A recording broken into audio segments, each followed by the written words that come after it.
తన నియోజకవర్గంలో కొత్త రూల్స్ పెట్టారు. ఉగాది నుంచి ఈ రూల్స్ అమలవుతాయి. వెంటంటే ఎవరైనా కాలువల్లో గాని కాలువ గట్ల మీద కానీ చెత్త వేస్తే వాళ్లకు 1000 రూపాయల జరిమానా పడుతుంది. ఎవరైనా చెత్త వేస్తున్నట్లు చూస్తే ఫోన్లో ఫోటో తీసి పంపిస్తే 500 రూపాయల బహుమతి ఇస్తారు. ప్లాస్టిక్ బాటిల్స్, చెత్త లాంటివి కాలువల్లో వేసి కాలుష్యం పెంచుతున్న వాళ్లను కట్టడి చేయడానికి ఆయన ఈ నిర్ణయం తీసుకున్నారు. పశ్చిమ గోదావరి జిల్లా ఉండి నియోజకవర్గంలో కాలువ నీళ్లు కలుషితం కాకుండా అందరూ బాధ్యతగా ఉండాలని స్థానిక ఎమ్మెల్యే, ఆంధ్రప్రదేశ్ శాసనసభ డిప్యూటీ స్పీకర్ రఘురామకృష్ణరాజు ఇప్పటికే చాలాసార్లు చెప్పి చూశారు. అయితే నిర్లక్ష్యంగా వ్యవహరిస్తున్న వాళ్లు ఇంకా మిగిలిపోయినట్లు గమనించి కాస్త కఠినంగా వ్యవహరించాలని నిర్ణయించారు. జరిమానా వేస్తే తప్ప దారిలోకి రారనే అభిప్రాయంతో చెత్త వేసే వాళ్ల మీద ఉగాది మొదలుకుని జరిమానా విధించడానికి సిద్ధమయ్యారు. ఉగాది నుంచి ఎవరైనా కాలువలోకి కానీ కాలువ గట్ట మీద కానీ ఏదన్నా డిశ్చార్జ్ పడవేస్తే 1000 రూపాయలు జరిమానా విధించడం జరుగుతుంది.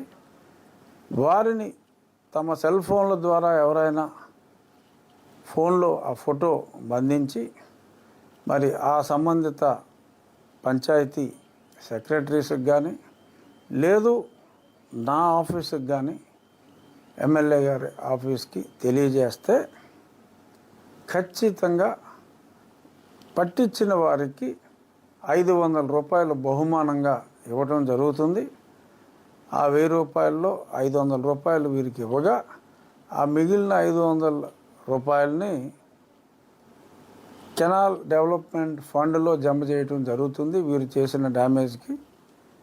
మరి ఈ చర్యల వలన డెఫినెట్గా మనల్ని, ప్రజల ఆరోగ్యాన్ని పరిరక్షించిన వాళ్ళం అవుతాం.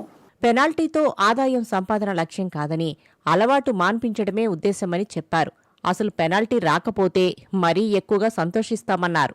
యువత ఈ అంశాన్ని సద్వినియోగం చేసుకుంటూ కాలువ గట్ల మీద నిఘా పెంచారని రఘురామకృష్ణరాజు పిలుపునిచ్చారు. ఎవరైనా తప్పు చేసే వాళ్ళు ఉంటే మరి యువకులు మరి సెల్ ఫోన్లతో మీరు కాలువ గట్ల మీద అలవాటు ప్రకారం ఎవరన్నా వేస్తే కనుక పట్టేయండి, ప్రైజ్ కొట్టేయండి.